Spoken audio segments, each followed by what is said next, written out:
Mes amis, bien le bonjour. Message qui revient sans arrêt, c'est au sujet du salaire, l'argent au sein de la compagnie. Alors, premièrement, j'aimerais vous dire un truc. Il faut bien rentrer dans votre tête que lorsque vous travaillez quelque part, ce n'est pas pour la gloire. La compagnie existe que pour une raison, elle existe pour se faire de l'argent. Il y a des investisseurs derrière, il y a des dirigeants, des fondateurs. Et ce qu'ils font, ça peut les passionner potentiellement. C'est pas la question. Mais en même temps, la raison d'être principale d'une entreprise, c'est faire de l'argent. Donc, une fois que la société est mise en place, on va avoir un discours assez pervers qui va être à destination des salariés. Ah, chez nous, on fait ce travail par passion. On fait ce travail parce qu'on l'aime. Et puis, quand on vous parle de passion, dans ce cadre-là, c'est qu'on est en train de vous dire qu'on va mal vous payer. On est en train de vous dire que faites-le par passion, enrichissez-nous par passion. Moi, j'aimerais bien que les gens viennent m'enrichir par passion. J'aimerais bien m'asseoir là, et puis je vous demande tous de développer la passion et la vocation de m'enrichir. Voilà, faites-en le but de votre vie. Le but de votre vie, c'est m'enrichir moi. C'est exactement la communication d'énormément d'entreprises. Et vous voyez que c'est grotesque, ça n'a strictement aucun sens. Quand vous travaillez pour une boîte, c'est très bien si vous aimez le métier, si vous aimez la boîte, si ça vous passionne. Il n'y a pas de souci, c'est excellent. Mais ce n'est pas le moteur, ce n'est pas la fondation de votre raison d'être dans la boîte. Vous êtes là pour de l'argent et il faut qu'il vous paye. Alors, il y a plusieurs éléments qui rentrent en jeu dans un parcours de salariat, dans une carrière, quand on regarde sous le plan des finances. Je vous donne un exemple. Il y a plein de gens qui m'écrivent, ils sont jeunes, ils veulent juste qu'on leur donne leur chance. Ils finissent l'école, finissent l'université ou le centre de formation, peu importe. Et ils veulent juste un employeur qui leur donne leur premier contrat, leur premier CDI. Alors à un moment donné, ils finiront par tomber dessus. Oui, ils vont tomber dessus, ils seront tellement contents. Ils vont signer, vont se faire emballer pour un salaire qui est très largement inférieur, on va dire, à leur cours du marché, tout simplement. C'est comme ça. On paye son ticket d'entrée, on paye son initiation. Je vous donne un exemple, un autre exemple dans ce même style. Il y a quelqu'un qui m'a contacté il y a 2-3 jours. La personne me dit, voilà, il y a un ami à moi qui a été recruté dans une entreprise et il y avait un autre poste à pourvoir. Il m'a contacté, il m'a dit, est-ce que tu ne veux pas postuler? Ce gars a postulé, là où son ami avait déjà commencé à travailler. Ils viennent de lui faire une offre. Il est passé à travers les étapes de l'entretien. Ils viennent de lui faire une offre financière. Il réalise que cette offre financière est 10 000 euros inférieure que celle de son ami.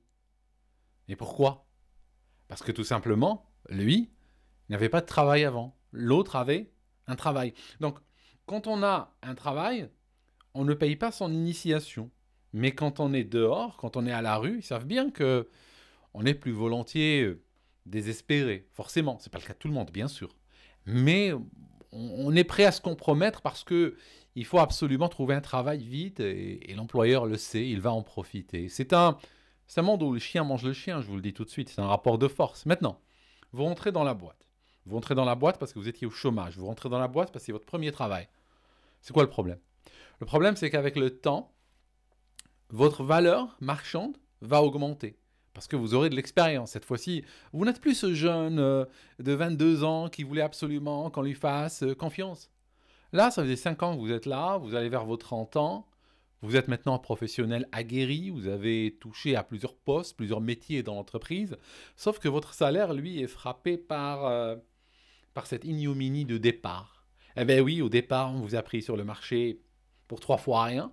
C'est écrit là, sur votre front, que vous ne valez rien sur le plan financier. Et ce salaire ne va pas suivre. Vous allez rester coincé. J'ai même vu des cas assez affreux, où vous avez quelqu'un qui est dans la boîte pendant 7-8 ans. D'accord? Et puis la boîte commence à recruter, part sur une campagne de recrutement de nouveaux. Et vous savez quoi? Les nouveaux qui arrivent ont un salaire plus élevé que cette personne qui est là depuis longtemps. Forcément. Donc, première chose, à savoir, quand vous restez dans le monde de l'entreprise trop longtemps, vous êtes en train de leur donner de l'argent.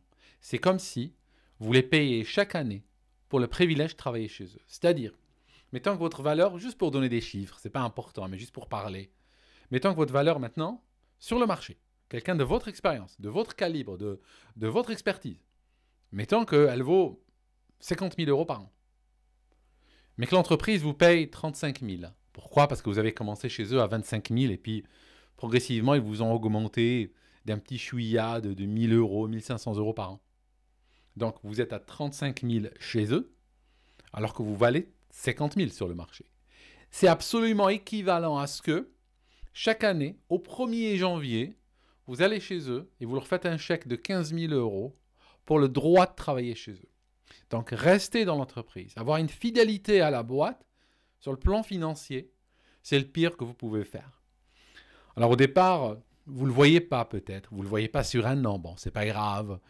Normalement, des gens comme moi sont payés 50 000, moi je suis payé 35 000. Bon, c'est peut-être pas grave sur un an, sur 2 ans. Sur 10 ans, ça commence à faire beaucoup.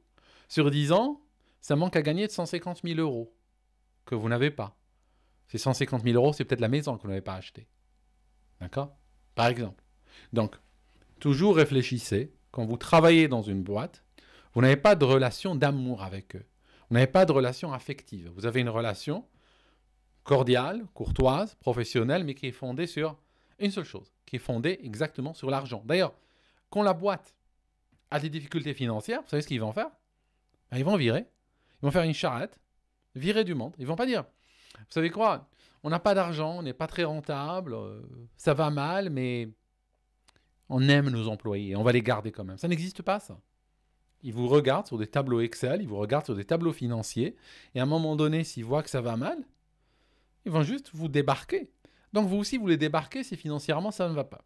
D'accord? Donc, j'aimerais vous donner quelques tuyaux. Quelques tuyaux, parce que quand j'étais dans le milieu de l'entreprise, que j'ai quitté pour créer ma propre boîte, aujourd'hui, j'ai 2 boîtes qui tournent, donc je suis très content et j'ai même atteint mon revenu avant d'avoir quitté le milieu de l'entreprise, même si je travaille bien plus qu'avant, parce que je travaille pour moi. Mais j'aime travailler pour moi. Je me rappelle à l'époque, quand j'allais voir certains clients, je peux vous dire, hein, je ne vous cache pas, des fois j'étais en dépression la veille et je l'étais après, le lendemain. J'étais trop dégoûté, j'étais trop mal. On paye très bien, mais j'étais mal. Aujourd'hui, je ne suis pas en dépression avant de faire une vidéo, je ne suis pas en dépression après l'avoir faite. D'accord? Je passe mes journées à me documenter, je passe mes journées à apprendre, à communiquer avec des gens, et puis essayer de partager avec un max de gens. Et c'est ce que j'aime, donc je fais ce que j'aime vraiment. Mais pour vous dire, quand j'étais dans le milieu de l'entreprise, sur le plan purement financier, je vais dire, j'ai fini avec un salaire largement à 6 chiffres en fait. D'accord? Parce que j'avais un certain nombre de règles. D'abord, je travaille pour l'argent, je ne travaille pas pour ta gueule. C'est très simple. Je t'aime bien, tout ça, c'est excellent, mais je travaille pour l'argent. Très important à mettre ça dans votre tête, surtout les Français. Parce que les Français, vous avez souvent grandi dans un système qui est très influencé par le socialisme et qui va plus mettre l'accent sur le travail bien fait, qui va plus mettre l'accent sur le plaisir de travailler, puis de fournir un service de qualité, un produit de qualité. Le Pont sur la rivière Kwai, vous connaissez le film? Dans le Pont sur la rivière Kwai, c'est des prisonniers britanniques qui sont arrêtés, je crois, je ne sais plus par qui, par des Japonais, je ne sais plus. Ne me citez pas sur l'histoire, regardez-la sur Wikipédia. Et en fait, ils doivent construire un pont. Mais c'est des prisonniers, on les force à le construire. Et certains se disent, on va construire ce pont tellement mal qu'il va s'effondrer parce que on nous force à faire du travail. Donc, on va tellement le saloper que, Gracie darling, I'm recording a video. I told you that. Faut que j'achète une sorte de panneau rouge comme dans les studios, enregistrement en cours. Donc je disais, certains étaient pour fabriquer un pont qui tombe tout seul au premier train qui passe dessus. D'autres disaient, non, nous on est là pour le travail bien fait. Donnons-nous à fond, c'est une question de dignité. Ce message est très toxique qu'on fait passer aux gens. Et en fait, ils sont prisonniers, ils sont affamés, ils sont battus, ils travaillent sous l'ombre des baïonnettes. Et ils fabriquent un pont tellement extraordinaire que, figurez-vous, que le pont sur la rivière Kwai existe jusqu'à maintenant. D'accord? Ce n'est pas le message que j'aimerais vous communiquer.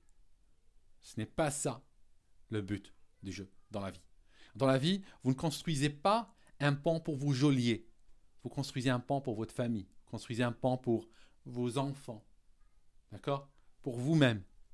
C'est ça le plus important. C'est ça le sens de votre combat. Et je tiens à vous le rappeler parce que je sais que beaucoup ont grandi dans des écoles pétries de socialisme en réalité qui qui va paver, qui va préparer l'esclave de demain, qui va préparer l'esclave du capitalisme de demain. D'accord? C'est pour ça que je tenais à vous le dire. Donc je vous disais, les règles que j'avais, premièrement, ne pas être fidèle à l'entreprise. Changer régulièrement. Ma première boîte, en arrivant ici au Royaume-Uni, vous savez combien je travaillais pour eux? 3 semaines. 3 semaines. Parce que je suis rentré. J'ai fait quelques entretiens. Je tombe sur une boîte, ça s'appelait RSA. Vous connaissez RSA, c'est une entreprise de sécurité informatique. Cryptologie, tout ça. J'arrive chez eux, ils me loballent grave. Ils me frappent avec un salaire, mais franchement, très bas. J'ai accepté. Pourquoi j'ai accepté? Parce que c'était mon initiation, mon entrée dans ce marché. Je rentre chez eux 3 semaines plus tard, contre-offre d'une autre boîte, avec laquelle j'ai eu un entretien précédemment, mais qui sur le moment avait un gel des recrutements. L'autre boîte me contacte. Ils me font une offre, 1,5 fois plus élevée que celle que j'étais. Je démissionnais tout de suite. Je suis arrivé chez moi vendredi, le gars m'a appelé, j'ai été le voir. Vendredi soir, je démissionnais, et puis je leur rendais leur matériel. D'accord? La deuxième boîte, je l'ai quittée. Pourquoi? Je l'ai quittée parce que, au bout de quelques mois, je constatais qu'ils avaient des problèmes d'argent. Je ne reste jamais dans une boîte qui a des problèmes d'argent. Ni je rentre chez eux, ni je reste chez eux. S'ils font du mauvais business, moi, en tant qu'humain, sur le plan humain, je sympathise. D'accord? Je suis désolé. C'est vrai. Mais il ne faut pas rester dans des boîtes où il y a des problèmes d'argent. Je ne veux pas arriver à chaque matin et puis aller rencontrer devant la machine à café ou autre des collègues qui vont me dire, t'as entendu, la dernière, un tel, il a été largué, il a été viré, machin, ou bien ils vont virer d'ici la fin de la semaine, ils sont en train de préparer une liste. Je ne veux pas cette ambiance dans une boîte. Quand il y a cette ambiance, je dégage. Ça, c'est hyper important. Donc, et ce qu'il faut faire, c'est, quand vous êtes dans une boîte, régulièrement, demander la revalorisation de votre emploi, de votre salaire. C'est-à-dire, vous êtes là depuis 3-4 ans, vous allez voir votre manager et vous dites, moi écoutez, là j'ai eu des petites augmentations de 1 000 euros, 500 euros là, ces dernières années. Maintenant, j'ai fait mon travail. Voilà, des gens de mon niveau, avec le même CV que moi, sont en train de toucher tant. Moi, je vous aime bien, j'aimerais bien rester, mais là, question blé, ça ne va pas. Donc, il va falloir que vous fassiez un effort. Le manager, s'il veut vous garder, il va se battre. Il va se battre au niveau des ressources humaines et puis vous obtenir un meilleur package. Ça m'est arrivé d'obtenir des augmentations, des fois de 20% au sein de la même compagnie. Ce n'est pas toujours facile à faire. C'est très délicat, c'est très compliqué, mais c'est faisable. Autre chose, quand vous allez vers un travail, vous faites l'entretien d'embauche, n'acceptez pas la première offre qu'on vous fait. Parce qu'ils ont un barème, ils ont une fourchette pour le poste. Et puis, ils vont essayer de vous offrir toujours le plus bas de la fourchette. Genre, je ne sais pas, dans leur tête, ils ont un salaire, mettons, de 50 à 65 000. Bon, ils vont vous offrir 51 000. Ils vont frapper toujours le plus bas en disant, si ça passe. Vous revenez, vous dites, non, j'aime beaucoup le travail, merci pour l'offre, ça s'est bien passé durant l'entretien. Mais là, le salaire est un peu bas. Ce n'est pas un salaire auquel je pensais au départ. Mais dans l'idéal, vaut mieux déjà, moi ce que je fais maintenant, enfin je ne le fais plus, je ne travaille plus dans les entreprises, mais ce que je faisais, c'est que j'annonçais mes intentions salariales dès la première conversation. Ça signifie dès le premier jour, quand je suis démarché par la compagnie, par exemple, parce que la plupart des compagnies m'ont démarché, un système qu'on appelle de chasseurs de tête, donc des gens qui sont payés même très cher pour trouver des personnes, pour des postes des fois qui étaient à pourvoir depuis 1 an et plus, où il n'y avait personne. Donc, quand ils m'approchaient, dès la première conversation, très cordiale, je leur posais la question, mais eux aussi me posaient la question. De plus en plus, c'était une conversation qui était attendue des deux côtés. Ça signifie dès la première conversation dire « Oui, voilà, quelles sont tes prétentions salariales ?» Moi, je peux répondre. Et eux, ils en sont où par rapport à ça? C'est quoi le budget qu'ils ont pourvu pour ce poste? Si le gars me dit, je ne sais pas moi, oui, ils en sont 10 000 euros par an sur ce poste-là, c'est quelque chose qui te parle, tu es prêt à travailler sur cette base? Bon, je peux dire oui. Je peux dire d'accord, sur cette base, on peut partir, mais voilà, tu leur en parles maintenant. Ça ne sert à rien qu'après 6-7 rounds d'interview ou d'entretien, ils me disent 90 000. Donc, il va falloir que dès le départ, on soit d'accord. Mais dans le cas où ça arrive que cette conversation n'a pas été menée au début, ça arrive, si vers la fin, on vous fait une offre, essayez de la négocier vers le haut. Par exemple, ils vous disent 51 000, vous dites oui, moi je m'attendais à quelque chose plus proche des 60 62 000, 61 000 plutôt. Ok, on va revoir. J'ai travaillé, quand j'ai travaillé chez Hewlett Packard, HP, entreprise, il y avait un gars, un recruteur qui était assis à côté de moi. De l'autre côté, il y avait une sorte de cloison comme ça en bois qui nous séparait. Il était assis de l'autre côté. C'est un recruteur. Il passait sa journée au téléphone. Il passait sa journée à communiquer avec les candidats. Ces conversations commençaient toujours comme ça. Bonjour, c'est machin. Est-ce que c'est le bon moment pour parler? Oui. Écoutez, j'ai une excellente nouvelle pour vous aujourd'hui. Voilà, ça a été décidé. On est prêt à vous faire une offre. Donc, vous avez passé avec succès toutes les étapes d'interview. Hein. Je ne pense pas que c'était une surprise pour vous. Hein. J'ai reçu un très bon retour de votre part. C'est à peu près la même conversation tout le temps. Maintenant, voilà, en termes de salaire, j'ai un package. Hein, je vais vous l'annoncer. Hein, d'accord, c'est un package très intéressant. Et là, il commence à annoncer le package. Il y en a, c'était à peu près 2 tiers qui l'acceptaient tout de suite. Et sur un tiers, la conversation allait continuer comme ça.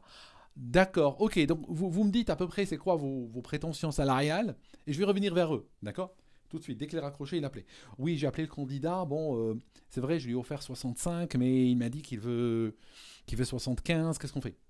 On coupe la poire en deux, d'accord, ben on coupe la poire en deux, je lui dis 70 000, je croise les doigts, je reviens vers toi. Après, il rappelle le candidat, voilà, bonne nouvelle, j'ai discuté, on est un peu serré, question budget, 70 000, qu'est-ce que t'en penses?